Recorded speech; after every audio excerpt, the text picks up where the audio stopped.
empezamos entonces. A ver, Lo logramos. Bueno, empezamos el último día del Congreso de Agra, quinto día, un día muy especial, que comenzamos ahora con los comentarios que vamos a hacer con Luis Karff acerca de la entrevista que hemos tenido con Germán Aguinis. Quiero presentarles primero a Luis. Luis Karff, psicólogo. Nos conocemos desde hace muchos años, fines de los 80. Hemos trabajado juntos durante muchos años. Hemos co-construido juntos durante muchos años. Él es director de la consultora RHO, Recursos Humanos y Organización. Se dedica a temas de transformación cultural, efectividad organizacional, prácticas de recursos humanos, clima, compromiso, cultura. Él es profesor también en UBA Económicas del MBA en comportamiento organizacional, profesor titular. Yo he tenido el privilegio de también dar clases con él en varios lados. Para mí es un placer y un privilegio poder estar con Luis Karff en esta ocasión. Tenemos para compartir una serie de 3 segmentos de la entrevista que he tenido el privilegio de hacer con Germán Aguinis, que es el presidente de la Academy of Management, un argentino, presidente de la Academy of Management en Estados Unidos, y bueno, sería bueno que la podamos ver. Flor, si podemos pasar ese video 1, entramos directamente.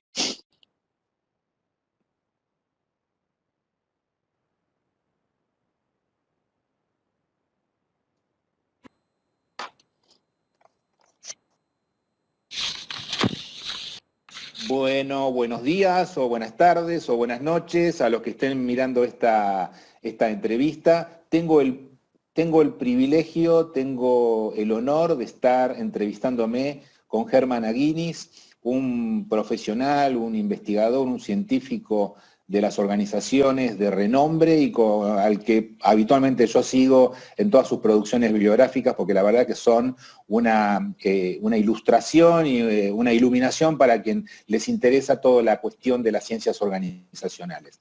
Germán Aguinis, que es PhD, es profesor de management del Departamento de Management de la George Washington University School of Business, y también ha estado presidiendo la Academy of Management durante el último congreso o convención que han tenido.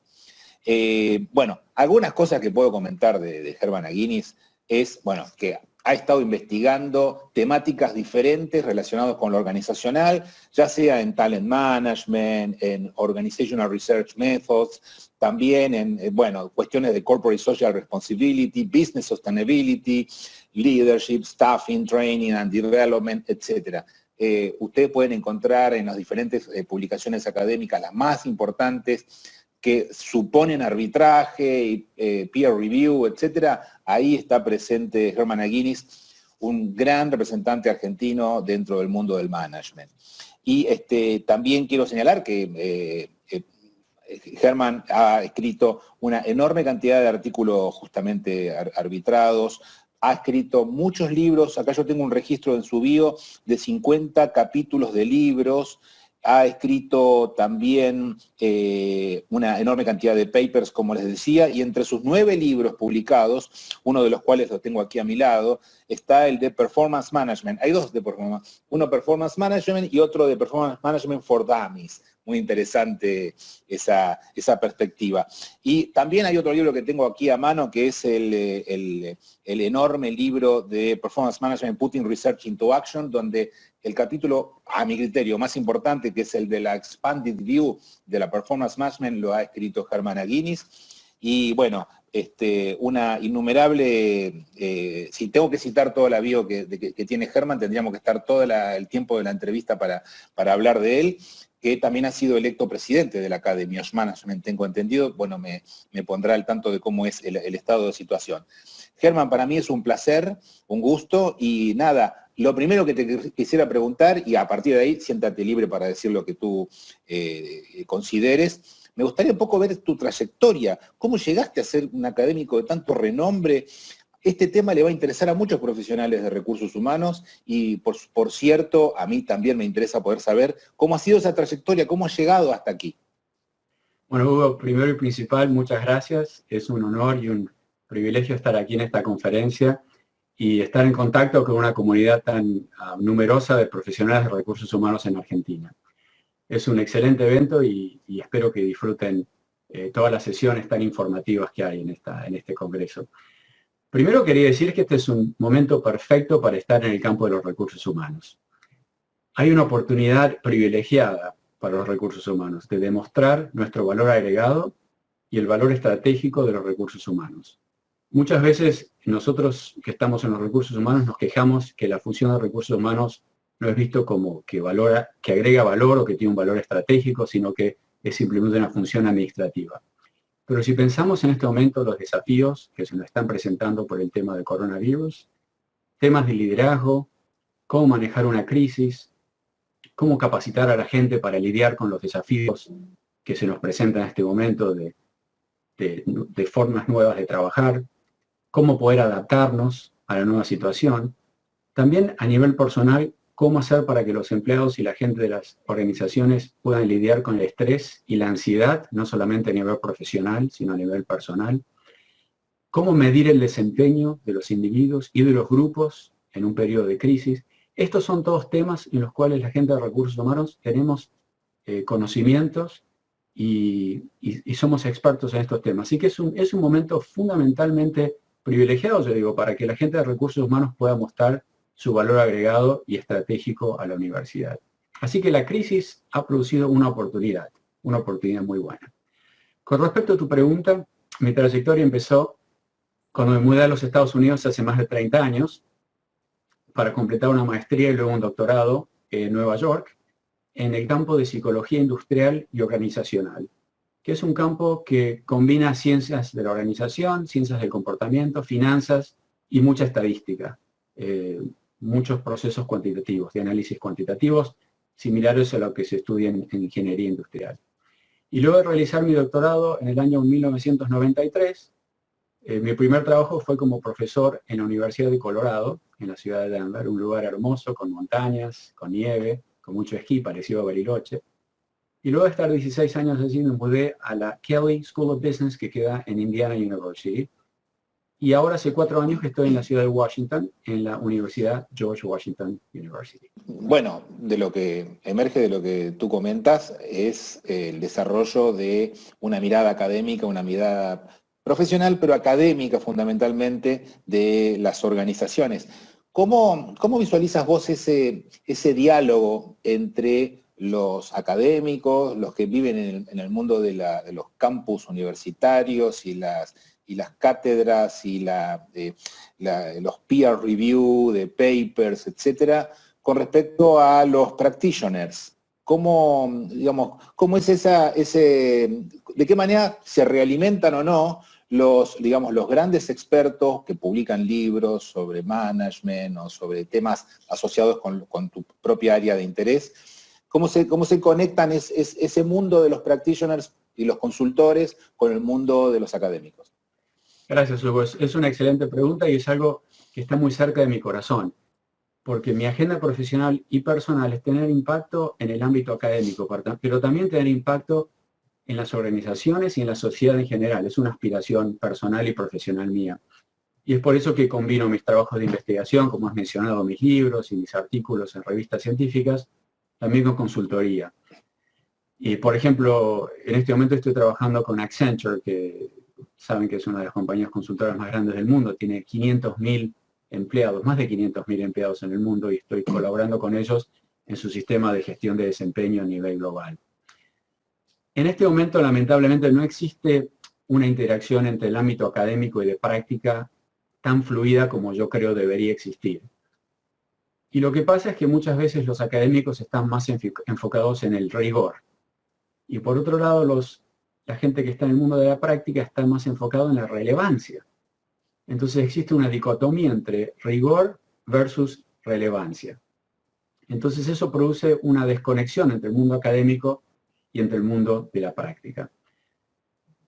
En este momento, por ejemplo, hay una base de datos que se llama Web of Science, que clasifica revistas científicas en diferentes dominios, física, química, y hay una clasificación que es management, que es administración de empresas, y muchísimas de las revistas científicas en esta clasificación son de recursos humanos. El grupo de management, solamente de management, tiene más de 200 revistas científicas. Y de estas 200 revistas científicas, cada una más o menos publica 50 artículos por año. O sea que por año aproximadamente hay 10.000 artículos científicos publicados en el área de administración y muchos de ellos publicados en el área de recursos humanos. Yo les quiero hacer una pregunta a la gente que está viendo este video, que son gente de práctica, no de académica. ¿Cuántos artículos de revistas científicas de recursos humanos han leído en los últimos 6 meses o en el último año? Yo creo que la respuesta es 0 o muy poquitos. Y eso demuestra un poco la desconexión, pero no estoy tratando de culpar a la gente de práctica, porque la gente de práctica muchas veces lee los artículos y los artículos parecen ser muy técnicos, muy complicados, rigurosos, pero no relevantes. Pero sin embargo, hay ciertas revistas que yo recomiendo. Por ejemplo, una revista que se llama Business Horizons, y otra que se llama Human Resource Management. Y por supuesto una muy conocida que se llama Harvard Business Review, que no son en realidad artículos científicos per se, sino que producen revisiones, describen lo que son las investigaciones científicas. Y estos son artículos que están escritos en forma amena, son cortos, son breves, de temas relevantes, así que es una buena forma para la gente que está en la práctica de poder acceder a la literatura científica, pero sin tener que meterse en las cuestiones técnicas. Incluso yo con mis colegas y mis estudiantes de doctorado hemos publicado varios artículos en Business Horizons y estos artículos están disponibles en hermanaguinness.com o en Argentina como me llaman hermanaguinness.com o hermanaguinness.com, revistas en Business Horizons, en Sloan Management Review, Organizational Dynamics, hay muchas revistas así que son mucho más accesibles.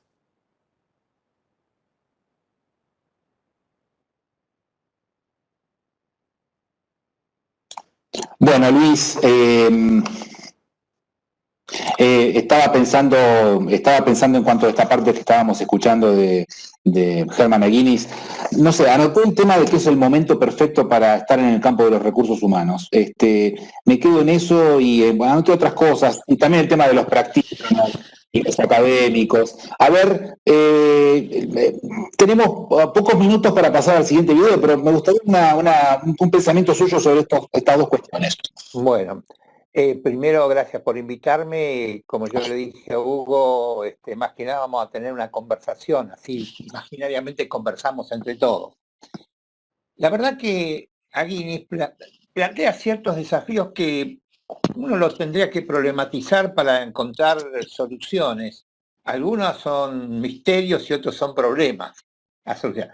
Yo no estoy tan de acuerdo, es decir, esta pregunta de cuánto vamos y leemos, yo me identifico con un practitioner, cuánto leemos las revistas, me parece que habría que encarar esto de otra manera, la manera de construir una comunidad de práctica donde articulemos aquellos que estamos en el campo, que también, aunque no estamos en el rigor académico, sí estamos en la relevancia de que conceptualizamos nuestra práctica, investigamos desde nuestra práctica y también construimos soluciones que deben ser conceptualizadas.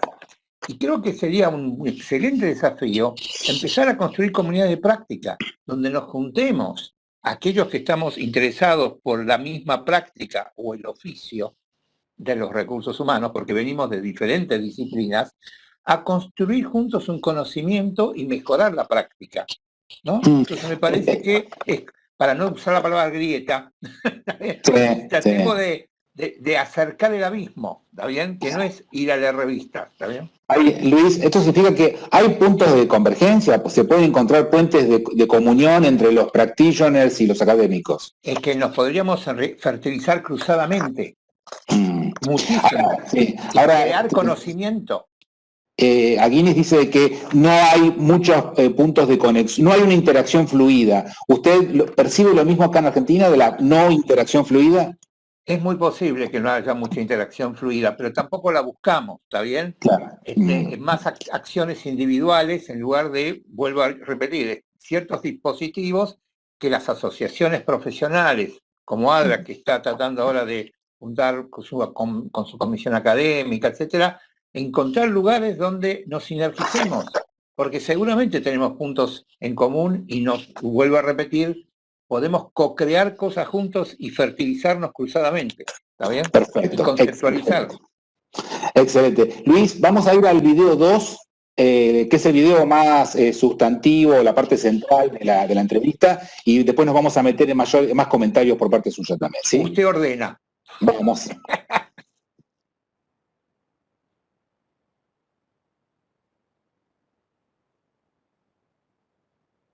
Bien, Germán, tú has comentado de tu colaboración con Accenture en el desarrollo de Performance Management para la firma.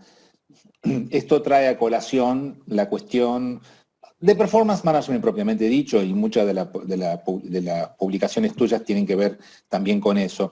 Te iba a hacer la pregunta acerca de cómo es tu mirada sobre el estado del state of the art en materia de performance management en el mundo de las organizaciones. Por ejemplo, hoy escuchamos debates sobre la muerte del performance appraisal, escuchamos discusiones sobre la utilidad o inutilidad del performance rating y su reemplazo por una especie de feedback ultra frecuente. La cuestión, que después yo te iba a hacer una pregunta en particular sobre el uso de las curvas, la campana de Gauss, las curvas normales para un force ranking, etcétera. ¿Cómo es tu mirada acerca de, bueno, qué está pasando hoy día en materia de performance management en el mundo de las organizaciones? Esta es una muy buena pregunta porque justamente es un tema que es de importancia y de interés para los académicos y también para la gente de práctica.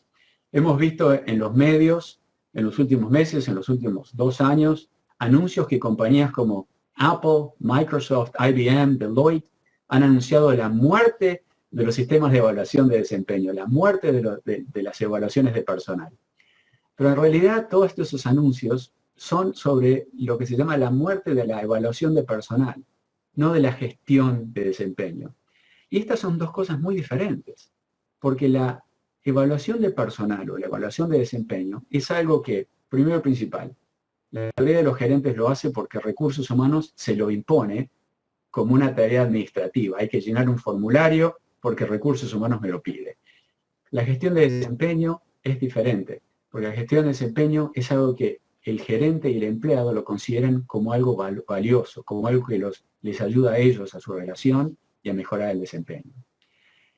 La evaluación de personal, por lo general, pasa una vez por año. Una vez por año se hace el cuestionario y listo. En cambio, la gestión de desempeño es continua. Todo el tiempo se conversa sobre el desempeño, cómo mejorar el desempeño. Otra diferencia muy importante entre la evaluación de personal y la gestión de desempeño es que la evaluación de personal, por lo general, no vincula los objetivos individuales con los objetivos grupales y los objetivos organizacionales.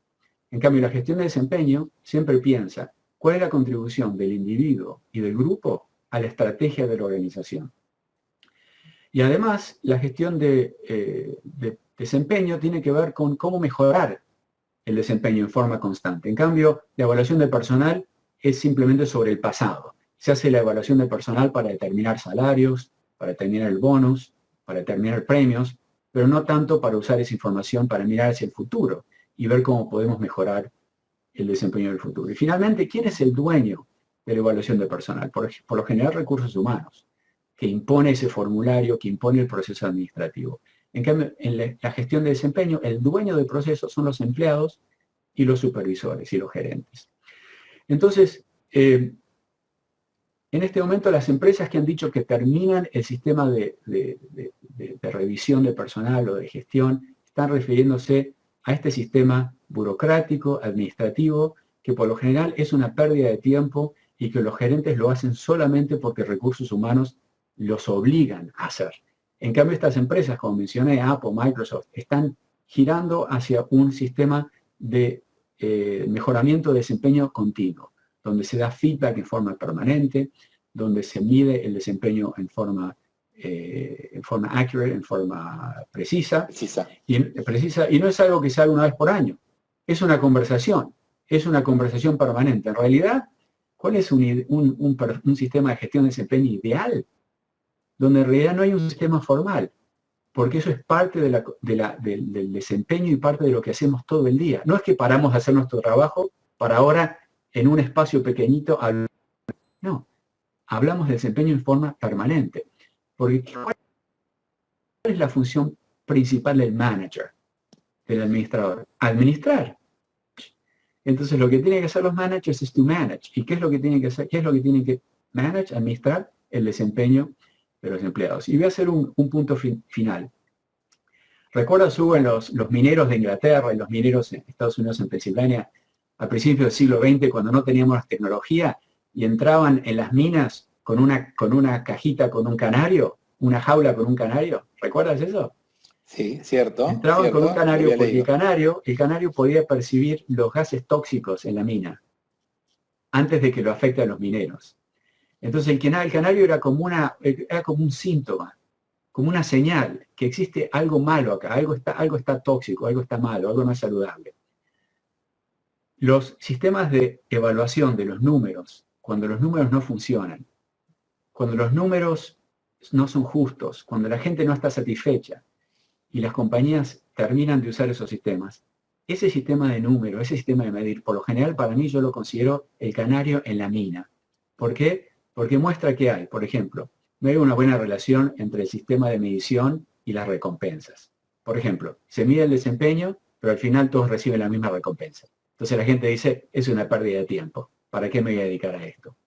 O los números son injustos. Los supervisores dan puntajes más altos a sus amigos y a la gente con quien se lleva bien, y puntajes más bajos a los que no se llevan bien. También otro síntoma. Entonces la gente dice, hay que eliminar los sistemas de medición de desempeño. Entonces, esos sistemas de medición, por lo general, es el canario en la mina. No es que el sistema en sí está mal, sino que es una señal que, por ejemplo, hay problemas de liderazgo, problemas de cultura, problemas de relación entre el desempeño y las recompensas. Y tal vez también una cosa muy importante es que la estrategia de la organización tal vez no es clara. Cuando la estrategia no es clara, los empleados no saben cómo medir su desempeño, porque no saben si desempeñarse y poner los esfuerzos más en una cosa o en la otra. Germán, muy interesante esto. Estaba pensando acerca de este punto en cuanto a, por ejemplo, el Force Ranking, ¿sí? E incluso también la 9-Box Metrics, famosa también, que en general suele ser el producto de negociaciones ejecutivas dentro de la mesa, de la reunión de calibración, ¿sí? ¿Qué termina ocurriendo allí? ¿Queda definido la performance verdadera de los individuos o es el producto social de un consenso del alto management? También otra pregunta muy importante para la práctica y la investigación.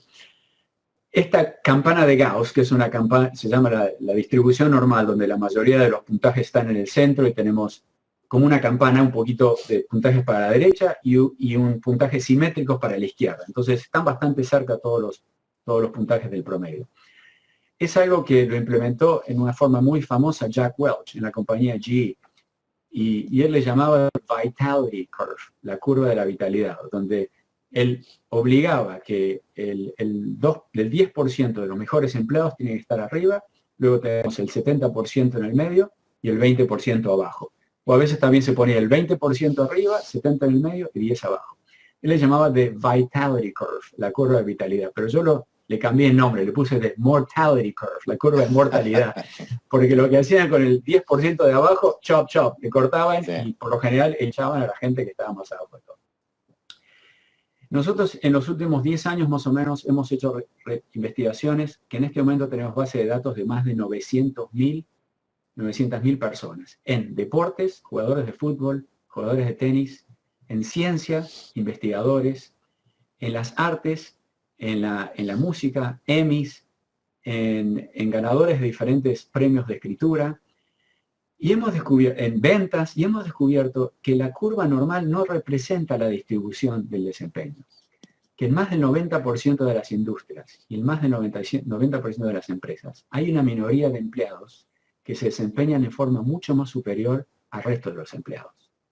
Es más, por lo general, el 15% o el 20% de los empleados produce el 40 o 50% de los resultados totales. Es una contribución totalmente desproporcionada. Y en las industrias donde tenemos información de desempeño muy clara y muy precisa, como por ejemplo en los deportes, lo vemos claramente. En fútbol, por ejemplo, tenemos Messi, tenemos Ronaldo, tenemos estos jugadores de fútbol que son vastamente superiores al resto de la gente. Si impusiéramos una curva de desempeño normal para el fútbol, llegaríamos a la conclusión de que Messi es un poquito mejor nada más que el promedio, porque una curva normal impondría un puntaje que no puede ir mucho más arriba del promedio. Entonces, obviamente, imponer una curva normal sobre el desempeño no es preciso y tampoco refleja la realidad. Ahora, existen ciertas industrias y ciertos contextos donde sí, la curva normal se observa. Por ejemplo, trabajos en fábricas. Si yo estoy trabajando en la línea de ensamblaje, y la línea de ensamblaje me da una velocidad determinada para mi trabajo, yo no voy a poder trabajar más rápido que lo que me permite la línea de ensamblaje. Pero un jugador de fútbol, un consultor, por ejemplo, como consultor de organizaciones, tú puedes elegir trabajar 40 horas por semana o puedes elegir trabajar 80 horas por semana. Entonces, en base a tu capacidad, en base a tu motivación, en base a tus destrezas, vas a poder tener un desempeño que puede ser 5, 10, 50 veces superior al promedio. Y eso se ve, por ejemplo, en los programadores, donde hace poco el CEO de Facebook dijo que un programador superior no es 5 o 10 veces mejor, es 100 veces mejor que un programador promedio. Y en el libro de Laszlo Bock, es un libro que escribió sobre Google, él fue el gerente de recursos humanos de Google, tiene un capítulo entero dedicado a nuestra investigación sobre este tema, y dice que en Google 2 empleados con el mismo título, con las mismas responsabilidades, uno puede ganar 10, 20 y hasta 80 veces más que otra persona en la misma posición. ¿Por qué? Porque producen 80 veces más. Así que esto de forzar los puntajes en una curva de Gauss no refleja mucho la realidad. Y lo que hace es que si hay una persona que se desempeña muy altamente, si le damos un puntaje menor de lo que debería ser porque estamos forzando, es muy posible que esa persona se vaya a otra organización. Pero eso es otra cosa importante, porque muchas veces las cosas que hacemos en recursos humanos están desligadas de la estrategia y de la cultura de la organización. Entonces, cuando nos olvidamos de la estrategia y la cultura de la organización, las intervenciones o las acciones que tomamos en recursos humanos tal vez no son vistas como teniendo mucho valor. ¿Por qué? Porque están desconectadas de la estrategia y de lo que la organización está tratando de hacer.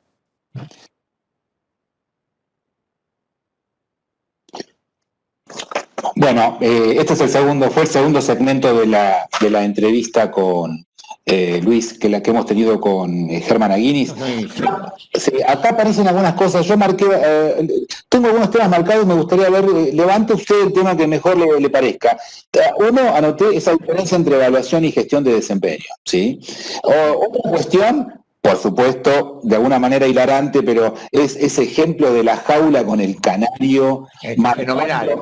Sí, el sistema de medición, maravilloso. Y que esto podría ser un indicador de problemas que podrían haber en las empresas en liderazgo, cultura, relación de desempeño y con recompensas, o la falta de una estrategia clara. Eso de la vitality curve, la curva de vitalidad, comparado con la curva de mortalidad, asociado con el sistema de la curva normal, me parece maravilloso. A ver, Luis, ¿qué tema tenía marcado usted?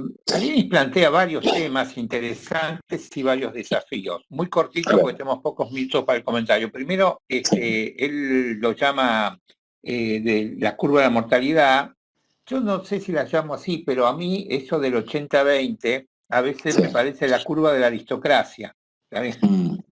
Porque ese 20 es cierto, pero en muchas organizaciones, por dedicarle todo el tiempo al 20, se olvidan del 80, que hacen posibilidad o habilitan para el 20, para que el 20 también logre lo que tiene que lograr.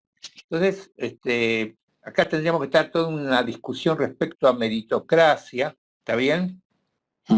Talento y esfuerzo, ¿está bien? Tema de hoy en día. Exacto, pero no me quiero meter. Tema de cómo define cada cultura la performance y qué es una performance exitosa para cada cultura, pero creo que lo importante es cuando él definitivamente, y creo que estamos todos de acuerdo, en matar la evaluación de desempeño como hecho administrativo. Es decir, quizás no hay que ir como evaluación, hay que ir como análisis de desempeño, más que evaluación de poner una nota, ¿está bien? Sabemos que eso está muy ligado con sistemas de compensaciones. Sabemos que hay organizaciones que están abandonando el inbox, etcétera, y están navegando para encontrar algún otro camino o de forma híbrida van con las dos, pero creo que lo más importante es que en esta época de pandemia también, ¿qué evaluamos como, además de preocuparnos por la performance, por el desempeño organizacional, el desempeño de los individuos, cómo pueden desempeñar, de qué manera evaluamos su desempeño en las diferentes características de la forma de trabajar, porque hay nuevas formas de trabajar. Tenemos el home office, tenemos el teletrabajo y trabajo desde casa. ¿Y qué es performar en una o en otra? ¿Cómo se define? Son cosas distintas, son cosas diferentes. Sí. Más, ¿cómo vamos a definir de aquí en más, o por lo menos hasta que aparezca la mesiánica vacuna, está bien, que nos salvará a todos, cómo vamos a trabajar la incertidumbre y la ambigüedad? Porque todo sistema de trabajo tiene una incertidumbre, pero más o menos regulada. Llegaremos, no llegaremos, veremos, pero tenemos una referencia a dónde tenemos que ir. En la ambigüedad no sabemos nada, no sabemos ni si volvemos, si no volvemos, si cómo lo hacemos, si trabajamos todo el tiempo virtualmente, no. Entonces tenemos muchos debates acá. Aquí nos problematiza sobre muchos debates sobre la cultura de la performance. En qué organización, en qué sistema de trabajo y cómo medíamos o cómo pensábamos performance en los nuevos sistemas, en la nueva normalidad, entre comillas, tampoco sabemos cómo es. La estamos buscando. Ahí siempre escucho estos temas de performance y de la contribución desproporcionada que decía Aguinis y pienso en la diferencia que hay entre equidad e igualdad. ¿Sí? Claro. Uno puede ser igualitario, pero de esa manera puede llegar a ser no equitativo, ¿no? ¿Qué le parece, Luis, si vamos al tercer video y vamos luego a la parte final? ¿Sí? Vale. Vamos al video 3.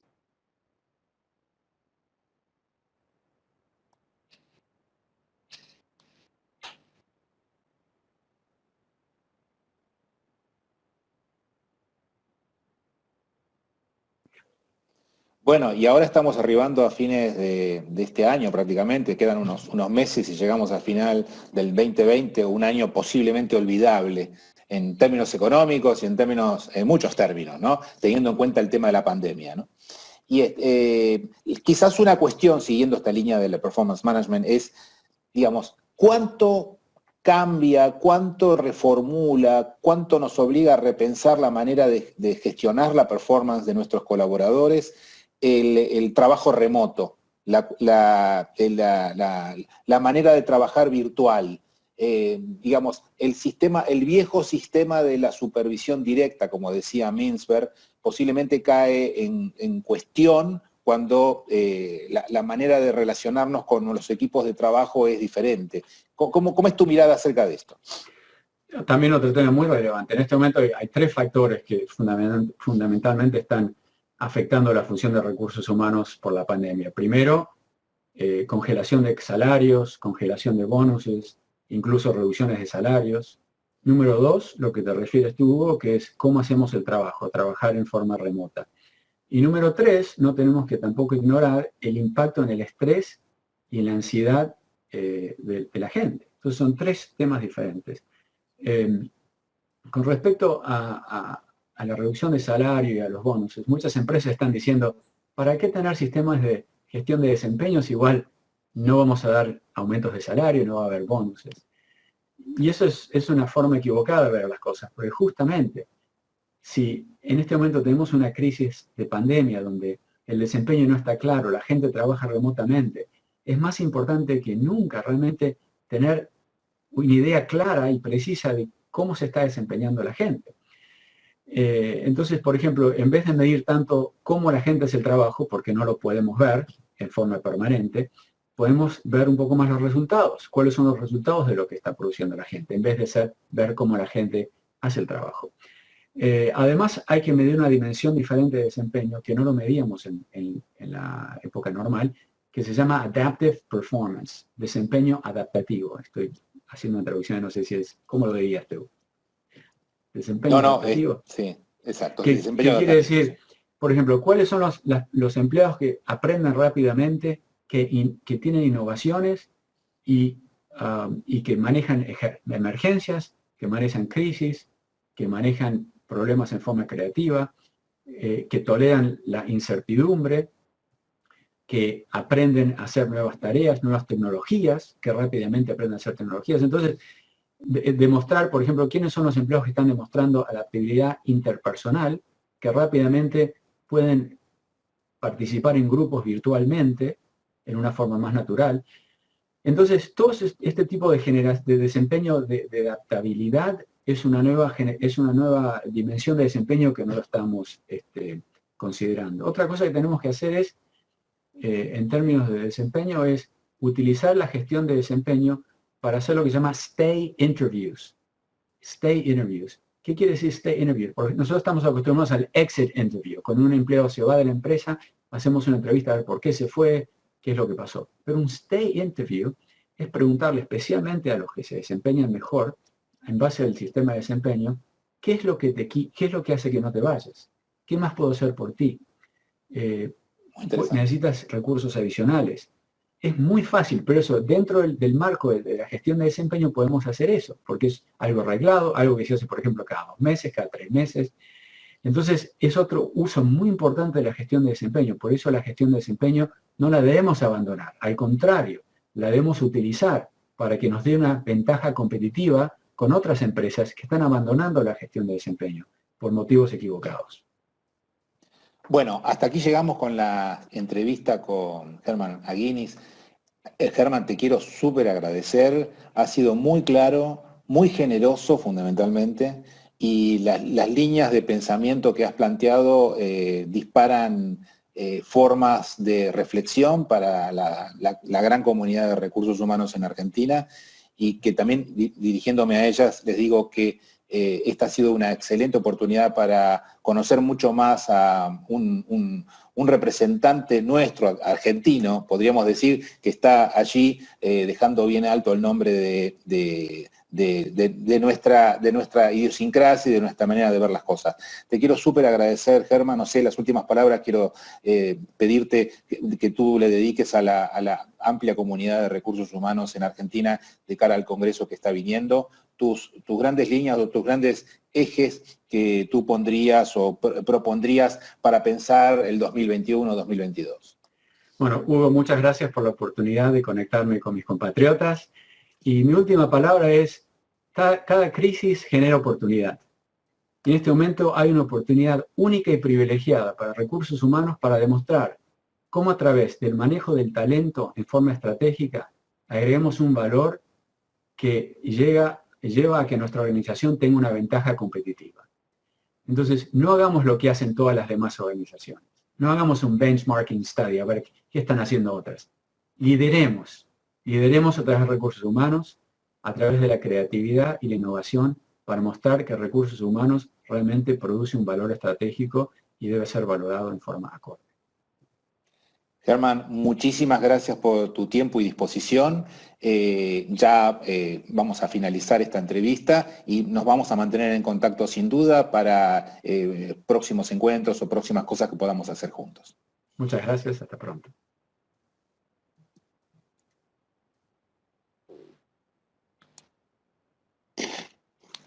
Muy bien, Luis, bueno, acá aparecen en este segmento un montón de cosas. A ver, pero quiero compartirle, Luis, algunas preguntas que dicen los participantes de la actividad. A ver. Y que sería bueno que la podamos ver con usted, ¿no? Uno tiene que ver con cómo medir el desempeño en esta época de tiempos virtuales. Cómo medir y gestionar el desempeño en esta época de tiempos virtuales. ¿Qué le preguntan sus clientes, Luis, acerca de esto y qué le responde usted? ¿Por qué no me decís todas? Porque sí. Bueno, le digo la otra, ¿sí? Si no debería haber al menos un reconocimiento por compromiso del colaborador, ¿sí? Porque hoy se vio quizás más fidelidad con la compañía. No sé, eso dice uno de los participantes. Sí. La cuestión es cómo debería ser el tipo de reconocimiento conectándolo con desempeño, etcétera. ¿Qué se le ocurre a usted recomendar al respecto? Mira, la verdad que además quiero respetar lo que preguntan los participantes, pero a mí también se me despertó, quiero pedirles permiso para decir algo por lo que Aguinis habla del tema adaptativo. Perfecto, sí. Sí, cómo no, sí. Me parece que él encara el tema del desempeño adaptativo, pero yo también estaría encarando el tema del liderazgo adaptativo, porque en Muy estos mundo tan virtual, hasta se revisa el famoso contrato psicológico, ¿no es cierto? El liderazgo tiene que ser el más adaptativo, porque tiene que ser aquel que puede trabajar lo que nosotros o yo llamo el sano desequilibrio. ¿Cómo lograr, porque si volvemos a pensar, volveremos y seremos seremos lo de antes, no es cierto? ¿Estaremos en equilibrio? No, estaremos permanentemente en sano desequilibrio. Entonces, es el líder el que tiene que ayudar en este sano desequilibrio, que uno de los desequilibrios es no te veo ni me ves fuera de la cámara. Es decir, nos falta el contrato, yo soy psicólogo, por lo tanto diría que nos falta el contacto físico, además. Claro. Lo cual hace también que el liderazgo adaptativo sea que los líderes tienen que cambiar su manera, pues yo también tengo que cambiar mi manera de pasar del control visual, ¿no? Del comando y control visual a lo que sería la autonomía y confianza. Y eso es también un reconocimiento, reconocer al otro en cómo puede, de alguna manera, yo confío en él y me empatizo con él y logro que él pueda también tener su autonomía y su accountability y demostrarme desde ahí cuál es su contribución. Entonces yo creo que hay que tomar también para pensar muy bien, la idea del liderazgo adaptativo, ¿está bien? Reconocimientos. Las organizaciones, cada una ha decidido un sinnúmero de maneras de reconocer, que va desde reconocimientos, todos en general veo que tienen un reconocimiento para mejorar el bienestar de los participantes. Nosotros medimos por medio de la encuesta que ustedes la han repartido los estados afectivos y cómo esos estados afectivos impactan sobre las dimensiones laborales. Una manera también de reconocer es preguntar al otro cómo está. Al respecto, Luis, quizá podemos poner ahora, mientras la imagen de la encuesta y el código QR, mientras usted está comentando esto, ¿sí? Bueno, desde ya sepan que lo estamos haciendo para después poder comentar los resultados con todos ustedes, ¿está bien? Pero me parece que el reconocimiento puede ser un reconocimiento monetario, pero también hay un reconocimiento de quisiera saber cómo estás, empáticamente, y como ahora algunas escuelas dicen más que empatía, hay que tener compasión, ¿no? Para nosotros en español compasión quiere decir a veces otra cosa, pero el estar con el otro, el preguntarle, el saber cómo está, el ayudarlo a regular sus diferentes mundos de intereses, tipo soy mamá, soy maestra, o ayudo con la escolaridad, soy esposa, soy hija y soy empleado. Y ¿cómo compatibilizo estos momentos en forma permanente? Y yo, líder, como también reconozco esto, el reconocimiento de que trabajás, contribuís desde la forma en cómo podés sincronizar estos tiempos, ¿está bien? Estos tiempos y esos intereses. Y yo te lo resumo en 3 C, que si le sirve. Para generar mejor performance, uno tiene que conectar a la gente con la organización, con el proyecto, con su trabajo concreto. Contribuir, organizar la contribución, porque si no la gente tampoco sigue en qué tengo que contribuir y cómo. Y después el cuidado, tener un cuidado. Yo tengo que tener un cuidado de las personas. Luis, acá hay muy interesante esto de las 3C, me encantó. Acá hay un comentario de Juan Jaer, seguramente conocido. Un gran amigo, viejo amigo. Sí. Y Juan dice, si la característica fundamental del smart working, el trabajo piola, inteligente, es que se trata de un sistema de trabajo que adopta por completo el modelo de objetivos. ¿Cómo se mide la capacidad de liderazgo en el modelo llamado Smart Leadership? Pero Juan, si vos lo sabés, ¿para qué lo preguntás? Ya están dialogando entre ellos, ¿no? Bueno, a ver, pero se puede medir el liderazgo de muchas maneras, ¿no? Es decir, ¿qué está haciendo usted, Luis, en cuanto a medición de liderazgo? Bueno, nosotros por medio, por ejemplo, de esta encuesta que estamos pasando acá, estamos viendo lo que es el líder cercano, pero cercano no porque está cercano que te pasa, sino cercano porque te ayuda a resolver los problemas de trabajo. ¿Está bien? El líder resiliente, aquel que de alguna manera está también tratando de ver de qué manera volver a ayudarme a entender este sano desequilibrio. Sin embargo, me está apareciendo un fenómeno que es el agotamiento o la fatiga por empatía. ¿Está bien? A ver, Ya ¿qué significa eso? que los líderes también se están fatigando por tanta empatía. ¿Está bien? Porque las organizaciones lo están impulsando, sí empático. Bueno, pero ¿qué es ser empático? ¿Cuánto entre empatía, simpatía, ocupado y preocupado? También está entre sus ocupaciones, preocupaciones y ver cómo organiza la contribución de sus equipos, la productividad de sus equipos, la organización de la tarea, la comunicación. Bueno, Entonces, eso agota, ¿no? Eso lleva mucha por energía. eso creo que hay que empezar también a pensar cómo cuidar a los que tienen que organizar o cuidar a otros. ¿Está bien? Ah, Porque, perfecto. porque acá tenemos bienestar para ambos lados, ¿está bien? Y resiliencia también, porque hay organizaciones que se volvieron resilientes respecto a se readaptaron rápidamente en sus negocios, etcétera, pero también se están agotando en lo que es la resiliencia de las personas. Y además hay mucha gente que no es que quiere volver a la oficina, quiere salir un ratito de la casa también. A Entonces, ver, ver cómo... no, Luis, quería yo avisarle a los participantes, si escrolean la pantalla, van para abajo en la imagen que están viendo ustedes, van a encontrar el código QR. Tienen que scrollear hacia abajo, ¿sí? O sea, en realidad, si van al costadito, van para arriba, pero va a bajar la imagen. Y ahí van a poder capturar el código QR para poder completar la encuesta. Yo quiero decir algo y con esto termino porque sé que se nos está acabando la hora, ¿está bien? Pero hay como que en la agenda se puso algo hay un libro últimamente que se llama Permitir sentir, ¿no? La gente siempre sentimos, pero ahora es como que está arriba de la mesa. Ajá. En la agenda está las emociones, los sentimientos y los estados afectivos. Quizás porque también estamos pensando mucho en cómo la performance de una organización va a cuidar la salud mental o los criterios de salud mental, que es tener conciencia de sí mismo, poderse comunicar con otros, poder co-crear con otros. Bueno, esa es una muy buena manera de enfrentar estos temas, ¿no? Tenemos varios problemas y varios misterios, porque los problemas resolvemos, los misterios todavía no los podemos resolver. ¿Está bien? A ver, Luis, acabamos de poner en la parte de preguntas y respuestas el link.